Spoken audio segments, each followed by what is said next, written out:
Nope. Come on. I haven't changed my mind, and allow me to troll Stephen A. Smith. Please. This explanation will troll you, Stephen A. You won't be able to help it. You're going to be salivating at the mouth like a rabid dog right now. I have not changed my mind. You still staying with the field, right? I'm staying with the field, and yet I believe the Cubs will close out the Dodgers against Clayton Kershaw. What? And at that point, what? And at that oh point, my God! Oh my Lord! Wait a minute! And you've been talking about the field, and now you won't even take the. Oh my! Go ahead. Go ahead. Go ahead. Oh my Lord! Not only am I taking the Cubs to beat Kershaw, at that point, I will switch my prediction and say, no, I like the Cubs to go all the way. And yet, at this moment, I am taking the field. How are all these things possible? This is the way probability works. You reset based on new information. I think the Cubs are the favorites in any given series, but that doesn't mean if they fall behind in the series, they remain the favorite, or that just because they're the favorites in two different series, they're the favorites to win the whole thing. A quick math lesson. If you're 60% likely to win a series and 60% likely to win the next one if you win this one, you are only 36% likely to win the whole thing. That's under 50%. That means the field is more likely than you, even though you're favored in both series. Now, I will let you respond to that, Stephen A., because I got a doozy for you with Clayton Kershaw.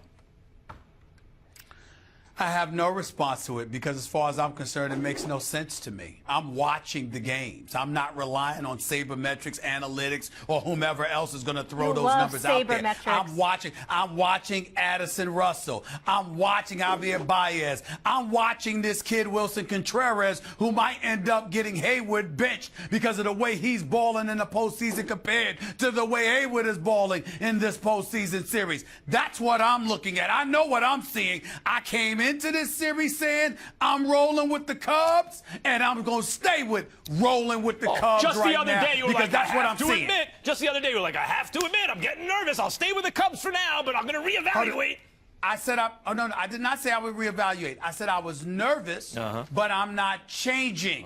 I'm going to keep the courage of my convictions because I believe in this young crew. I believe in these Rough Riders, and I want that damn curse over and done with so we could stop sitting there and talking about the curse that is the Cubs. I don't want to do that. I got one of my dear friends. I got one of my dear friends. His name is Dan Filato. His name is Dan Filato. He's from Chicago. He's a radio producer. I've known him for years. He's one of my dear friends, and I'm tired of hearing and seeing them cry about the Chicago Cubs and his best friend Bill Murray crying about the Chicago Cubs. I'm a Yankee fan, and I'm almost willing to go to Wrigley Field and sing that song, Take Me Out to the Ball Game, just to bring them luck so they can win. But they don't need it. They don't need me to do that, thank God, because they're gonna close this out and they're going to win because this is how it's going down. This is the way that they look, no matter how nervous I was. No matter how nervous I was. We're in an election season, of course, and one of the issues that's debated, although it's not always mentioned this way, is Keynesian economics. And John Maynard Keynes. What? Yes, that's right. John Maynard Keynes was once accused of flip-flopping because he changed his opinion on something. Teach me. And he said, when the facts change, so does my opinion. What about you, sir? Or something to that effect. Yeah. So they're down 3-2, the Dodgers now. Yeah, the Cubs are likely to beat them, but they have Clayton Kershaw going. The Dodgers do, right? Here's the problem with Clayton Kershaw. Clayton Kershaw in elimination playoff games in his career, small sample size, nevertheless, he started 4 games. His team is 2-2 in those games. His personal record is 1-2 with a 6.08 ERA. Now, the Cardinals, something's going on with the Cardinals. There have been rumors of, are they stealing signs or something? Because they can't believe how well the Cardinals hit Kershaw. Okay, even if you take that out, he's still not quite the same guy in those situations as when there are less pressure-packed situations in the postseason. And others will say, well, that's because they want him to go on short rest. He's not going on short rest this time. Or, hey, look, it's a small sample size. Anything can happen. Blah, blah, blah. For the reason the Dodgers haven't won the whole thing already in these last several years, and they've had a shot a couple times, is because they need Kershaw, at minimum, to be the same version of himself in the regular season. At minimum. What does that mean? That usually Kershaw is a sub-2 ERA. I mean, what that means is Kershaw got to pitch 6 2/3, 7 1/3, minimum 1 run.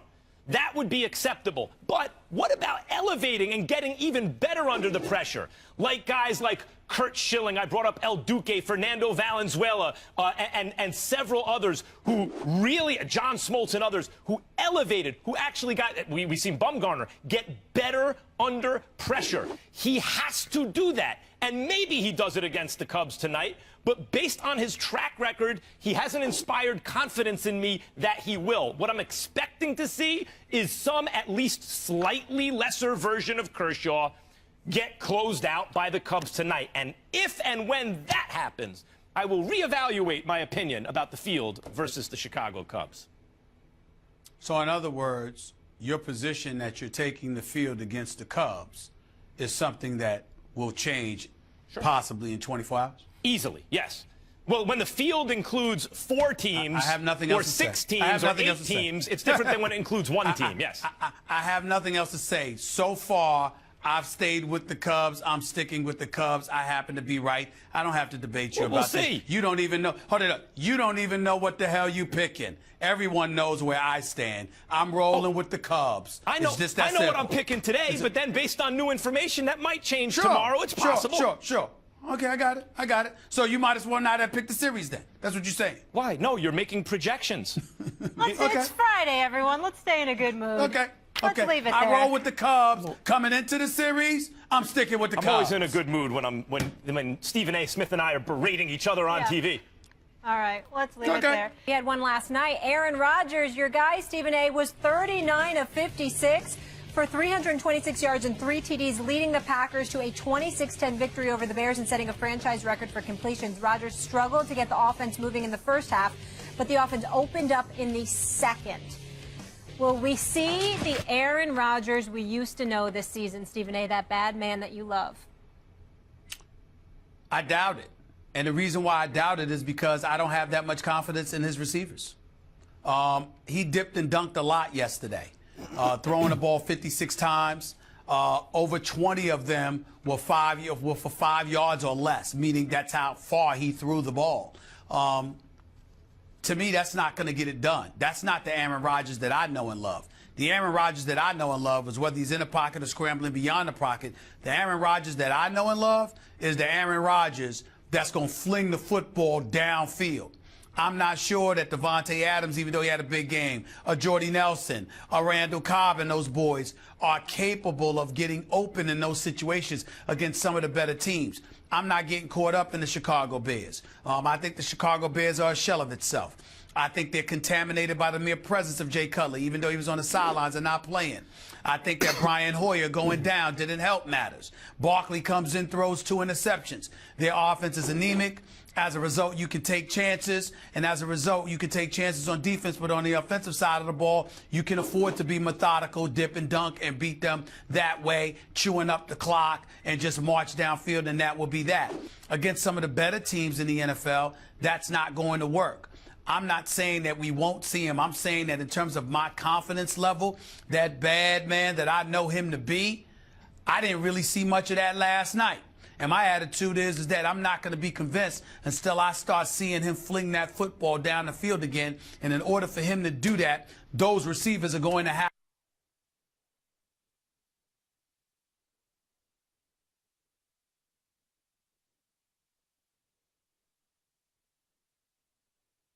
seeing him fling that football down the field again. And in order for him to do that, those receivers are going to have to get open. And I'm not confident that that's what they're going to do. I've been telling everyone to relax about Aaron Rodgers, not because, oh, he's going to go back right away to being what he was before last season, because now this is almost a season and a half, but because this guy is pretty good. I mean, he's better than most. So you still got a good quarterback. You're 4-2. But I also did not see anything new last night. I saw him playing a very bad team. Once Hoyer went down, they had no shot, and they're probably going to lose anyway. The defense really couldn't do much. And I saw him dinking and dunking a lot and really not picking up big chunks of yards. I mean, that was the substitute for the running game.